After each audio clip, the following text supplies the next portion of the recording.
Hello students, welcome to Vyas Edification Kota. In this series of NCERT discussion, it is time to discuss and pick up a new chapter from NCERT class 12th. Class 12th mathematics, we are beginning inverse trigonometric functions, and today is the turn of exercise 2.1 as you can see behind me. Inverse trigonometric functions exercise 2.1. This is chapter number 2, and what all is important in inverse trigonometric functions? Interconversion of one trigonometric function into another, that is something which is very important. Then other than that, finding values of some special types of expressions, that is t of t inverse and t inverse of t, are some interesting questions. Other than that, you should also be aware of properties of inverse trigonometric functions. You should be aware of, let us say, simplifying tan inverse x plus tan inverse y. That is one important result, right? Tan inverse x plus tan inverse y. When we take a look at this concept from the point of view of NCERT, there's a very little bit of information which is shared in case of ITF. There are a lot of things which have been missed in the chapter ITF from the point of view of NCERT. All of those things though are important in the JEE discussion.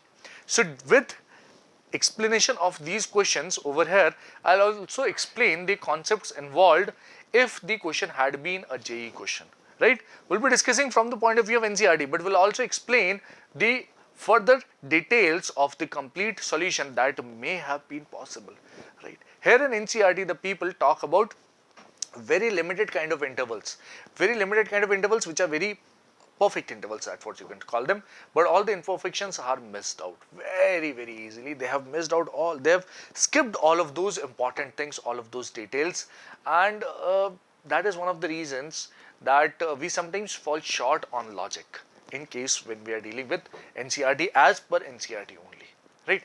So let's see, let's begin with the first question, and as we go ahead, I'll explain all the details and all the difficult things to you as well. Let's take a look at this first question over here. What does the question say? Find the principal values of the following. We're supposed to find the principal value of this sine inverse minus half. Now the way the sine inverse function has been defined is as explained over here. Take a look at this function.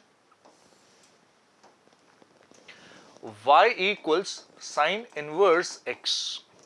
This is the function sine inverse x. Okay.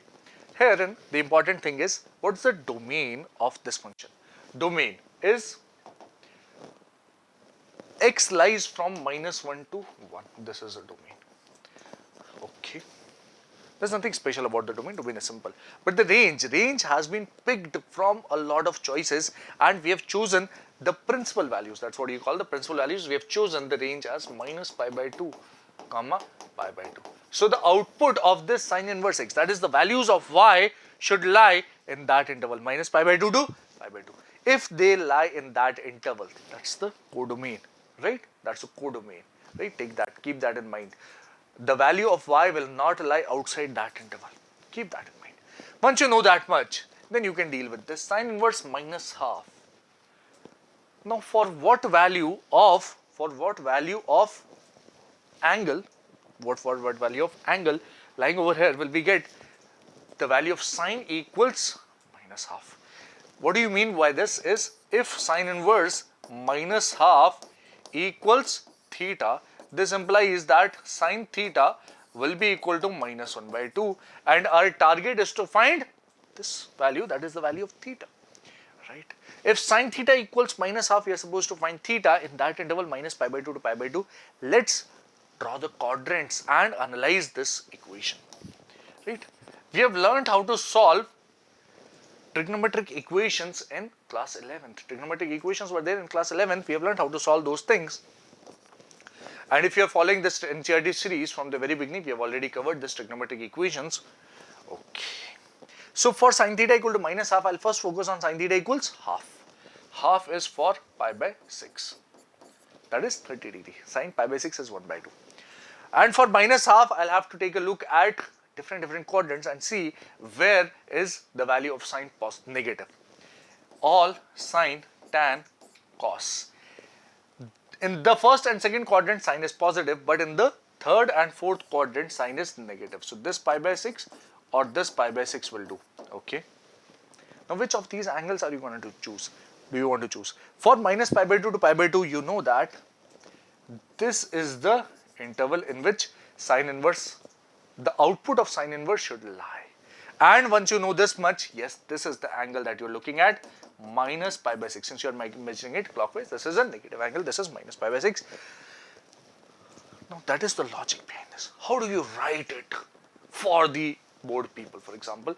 How do you express that? Let's see this. This implies sine theta is equal to minus sine pi by 6. Since half is sine pi by 6, right?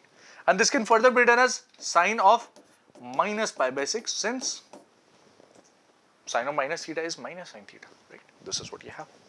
And from here, I get that theta is equal to minus pi by 6. Okay. So this is how you express. But every time writing this, every time guessing what to write over here is difficult. For that, we have this logic and this simple explanation. With the help of these quadrants, you can always go ahead and find the answer very easily. This is how you express the answer. That's your final answer for this question. That is the final answer for this question. Logic is this. This can be done in the rough. This is something which you can do very easily over here. Right? Keep this in mind and you'll be able to solve all the questions. Cos inverse root 3 by 2. Now what does cos inverse root 3 by 2 want us to find? Root 3 by 2, okay, the output of cos inverse lies in a particular interval. Let's take a look at that. Interval first. What is that interval? If you have a function fx equals cos inverse x, if you have this function cos inverse x, the domain is minus 1 comma 1 and the range is 0 comma pi. That is how it is defined, right? That's how we define cos inverse x. So the output of this should lie in the interval 0 to pi. Okay. Now cos inverse root 3 by 2, if this is theta, this gives me cos theta is equal to root 3 by 2 and our target is to find theta which lies in 0 comma pi. Right. This is simply equal to cos of pi by root 3 by 2 is pi by 6. This is cos pi by 6. And this is pretty simple. Theta will become equal to pi by 6. Oh, will you not find the general solution? No, I am not finding the general. I am asked the principal values that lie in 0 comma pi. So this is the final answer which lies in 0 comma pi. That is theta is equal to pi by 6. That's all for this question. This is all. Right? Keep this in mind and you're done. That's all. Cosec inverse 2. Now what happens in cosec inverse 2? Let's take a look at that. For cosec inverse, the domain and range are similar. Not exactly same, are similar. Are basically dependent on something called sine inverse first. So y equals cosec inverse x. The domain is minus infinity comma minus 1 union 1 comma infinity, and from here the range is, what is the range? 0 minus pi by 2 comma pi by 2. This is the range except for 0. 0 is excluded, right? What I have written over there in the corner is that 0 is excluded. Let me write that separately again. Minus pi by 2 comma pi by 2 except 0. Except one particular point 0. That is excluded, right? So we need the output should lie in that interval minus pi by 2 to pi by 2, that is in the fourth quadrant or first quadrant. Okay. So if this is equal to theta, this gives me cosec theta is equal to 2. If cosec theta is 2, what will theta be equal to? Cosec theta equals to 2. This implies that sine theta will be equal to 1 by 2. Yes. And for 1 by 2, you know that the angle that is there is pi by 6. This is actually cosec pi by 6. And on the basis of this, you can say that theta is equal to pi by 6. Okay. Can you observe the simple result? Yes. This is a very simple question. What are we doing over here is this simple analysis, right? 3 inverse trigonometric functions have this fourth and first quadrant as their range or codomain, and 3 other inverse trigonometric functions have this first and second quadrant as their range output values. Minus pi by 2 to pi by 2. This is true for sine. This is true for tan inverse, sine inverse, and cosec inverse, as you can see over here. And cos inverse, sec inverse, and cot inverse have their output in the interval 0 comma pi, that is in the first and second quadrants, right? So first quadrant is actually common for all. First quadrant is actually common for all, and we are not supposed to worry too much about such values which are positive, right? They can be solved very easily. It is in case of negative values that you need to worry a lot, right? So we'll take a look at those examples when they arrive in front of us. This is all for this question. Tan inverse minus root 3. Herein lies a negative value. And we have to deal with this very carefully. We can always use quadrants, right? Yes. So if this is theta, therefore tan theta is equal to minus root 3. And you know that this theta will belong to minus pi by 2 comma pi by 2, which is the output of y is equal to tan inverse x. This theta has to lie in that interval.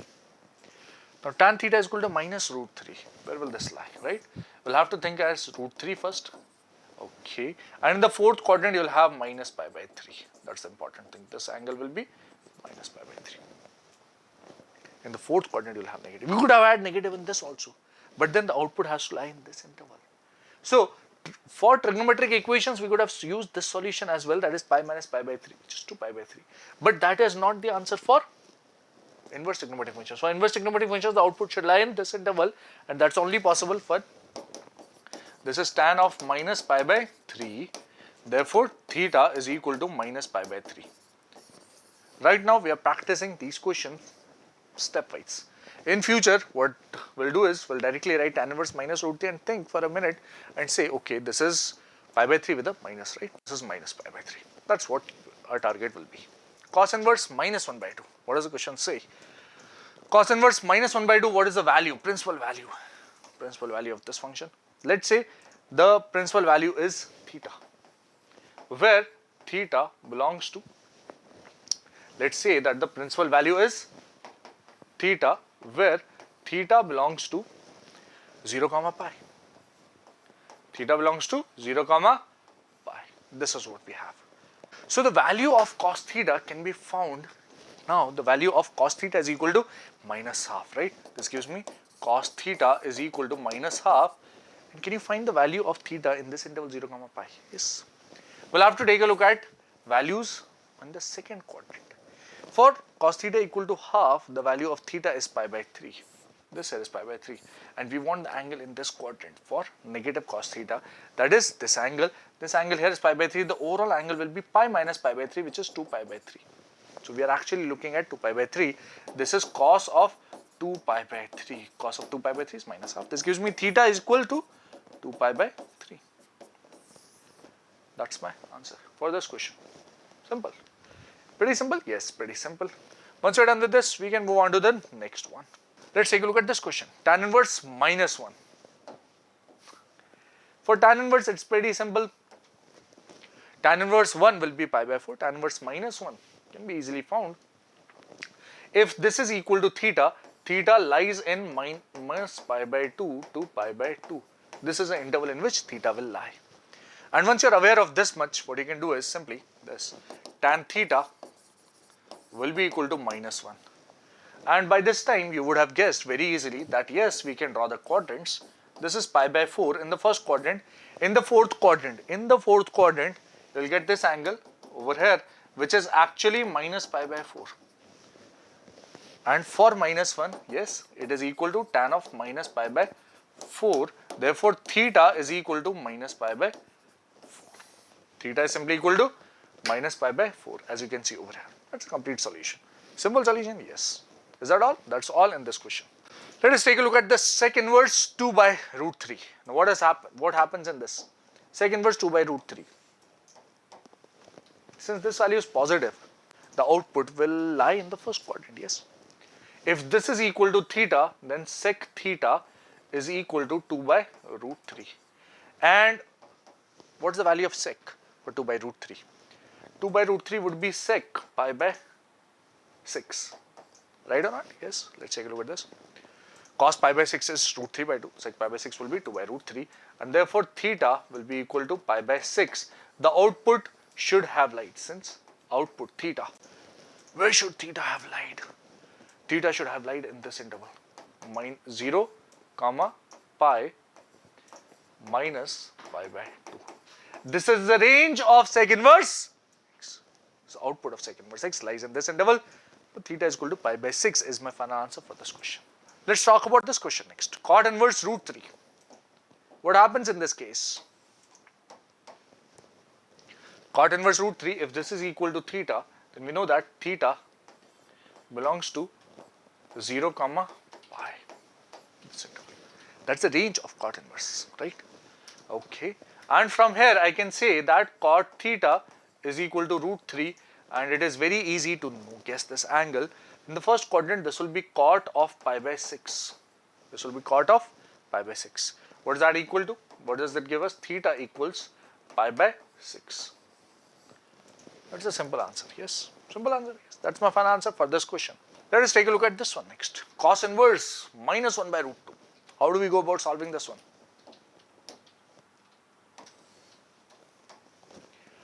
If this is equal to theta, then we can say that cos inverse, the output of cos inverse x lies in what interval? That lies in 0 comma theta belongs to 0 comma pi. This is what you can guess very easily. Once you have noted this much, then we can say that cos theta over here is equal to minus 1 by root 2. Okay. Now what is this value? Where does this value minus 1 by root 2 lie? What is the value of theta for this? So for 1 by root 2 we have this pi by 4. For minus 1 by root 2 we will have this pi by 4. Okay. The overall angle, this angle would be pi minus pi by 4. What is that? That is 3 pi by 4. Yes. Cos of 3 pi by 4 is minus 1 by root 2. If you are aware of this, then theta will be simply equal to 3 pi by 4. That will be my answer for this question over here. That's all in this question. Cosec inverse minus root 2. Where will you find this value? Principal value of this. The output of cosec inverse lies in the fourth and first quadrant. Yes. If this is equal to theta, then theta will belong to which interval? Please note that interval very well. Minus pi by 2 comma pi by 2 closed except for 0. Except for 0. That's the range of cosec inverse, right? Once you are aware of this, therefore cosec theta will be equal to minus square root of 2. Where does this value lie? Cosec theta is equal to root 2 for theta equals pi by 4. Okay. And we're looking at the fourth and first quadrant, so we should be able to find a value for minus root 2 in the fourth quadrant, this quadrant. This angle is pi by 4, which will actually be minus pi by 4 over here. This measured anti-clockwise. Measured anti-clockwise. Since positive angles are measured anti-clockwise, this angle which is measured clockwise is actually minus pi by 4 over here. This is cosec of minus pi by 4, and therefore theta is equal to minus pi by 4, as you can easily see. This is what you have. That's the solution. That's the final answer for this question over here. Let us solve this one. What does the question say? Now once you have practiced solving a lot of questions based on single inverse trigonometric function, single inverse trigonometric ratio, and on the basis of that you have found the values of those ratios. Can you solve this one over here? Let's take a look at this. First I'll explain a simple approach. Yes. Tan inverse 1 is very simple. This is pi by 4. This is in the first quadrant. Don't need to worry about anything. This is 1 by pi by 4, and cos inverse sine inverse. If you see, this is cos inverse x plus sine inverse x. Same angles are there, same values are there, right? Cos inverse of something plus sine inverse of that same thing. If that's the case, then these add up to sine inverse something plus cos inverse something is actually pi by 2. Is actually pi by 2 by the properties that we have done, right? So one of the ways is this is pi by 2, and this becomes 3 pi by 4, which is pretty simple. But in case if you don't remember the properties, what will you do? I'll use an alternate approach. Let's talk about alternate approach, method 2. If you don't remember that cos inverse x plus sine inverse x is equal to pi by 2. What's the property I have used?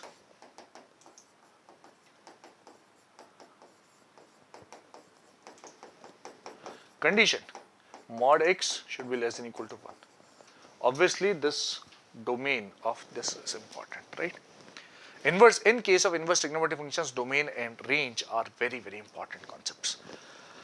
Right. What does method 2 say? Method 2 says that tan inverse 1 will be y by 4. That is simple. What about cos inverse minus 1 by 2? Now in case of minus 1 by 2, I'll be looking at the second quadrant. Yes. For 1 by 2, I have the angle pi. Cos 1 by 2, cos pi by 3 is 1 by 2. Okay. So since cos pi by 3 is 1 by 2, cos of pi minus pi by 3 will be minus 1 by 2, which is 2 pi by 3. Remember this angle. What else? Minus half. In case of sine inverse x equal to half, I'll have x equals pi by 6. This angle is pi by 6. But then I need a negative one. This angle will be minus pi by 6. So this is minus pi by 6 over here. If you add these two, you'll get a pi by 2 and the overall answer would be same, 3 pi by 4. Obviously, it will be same. But this is what you get, right? How do we add 2 pi by 3 and minus pi by 6? 2 pi by 3 is actually 4 pi by 6. Minus pi by 6 is 3 pi by 6, which is actually pi by 2 only. This is what I've used. This is what I've used over here. Is that all? Yes, this is a pretty simple question. Very easy question, very easy explanation. Let's take a look at this question next. What does the question say? Cos inverse half plus 2 times sin inverse half. Okay. So, we have two ways once again. Method 1. You know cos inverse half, the value of cos inverse half 1 by 2. What is that? That will be simply pi by 3. 2 times sin inverse 1 by 2. This was pi by 6. Okay. This is pi by 3 plus pi by 3, which is 2 pi by 3. That's your answer. This is your answer. Alternatively, you can think of another approach, method 2. I note that this is cos inverse 1 by 2 plus sin inverse 1 by 2 plus another sin inverse 1 by 2. Okay. These two can be added together using properties. This is pi by 2 and this value can be found. Still, we'll have to find this value separately and then add them together to get a similar answer, right? That's all. Simple approach, yes. Is that okay? That's okay. If sin inverse x equals y, then can you guess which of these is correct? Now these are simply based on the domain and range of inverse trigonometric functions. Based on the domain and range of inverse trigonometric functions, sin inverse x equals y, mind you, sin inverse x equals y implies that x, that is the domain, x belongs to minus 1 comma 1 and y, that is the range, belongs to minus pi by 2 comma pi by 2, closed intervals. And on the basis of this, you can say that B option B is correct over here. That's all in this question. Let us take a look at this. Tan inverse root 3 minus sec inverse minus 2 is equal to what? Which of these options is correct? Once again, tan inverse root 3. Seems pretty simple, is it not? Tan inverse square root of 3. You will be looking at the first quadrant since this value inside is positive. This is pi by 3. What about sec inverse minus 2? Now for this, what you will be looking at is which quadrant? Sec inverse, the value lie in the interval 0 comma pi except for pi by 2. That is, we will be looking at first and second quadrants. For negative, we will be actually looking at the second quadrant. What happens in case of sec of theta equals 2? Sec theta equals to 2 implies that theta will be equal to pi by 3. Yes. So we'll be actually looking at, since this is pi by 3, and we'll be looking at this quadrant over here, the overall value will be pi minus pi by 3, which is 2 pi by 3. Okay. Sec inverse minus 2 will be equal to 2 pi by 3. What do we need? We need this minus this. Okay. Subtract them. And what you get is pi by 3 minus 2 pi by 3. The overall value will be minus pi by 3. And yes, this option B is my correct answer for this question, as you may note carefully. Right. With this, we come to the conclusion of this exercise, a simple exercise based on inverse trigonometric functions and specifically based on finding the principal values of those functions. What we need to take care of, what is the important thing that we need to take care of here is the domain and range of inverse trigonometric functions have to be remembered properly. Once you remember those things, it is very easy to solve not only these questions but any future question based on these inverse trigonometric functions. The domain and range are very, very important for inverse trigonometric functions. Remember them properly. Obviously, you'll have to remember the graph as well, And on the basis of that, you will be able to prove properties, solve questions, and attempt all questions of ITF, right? That's all for today's session.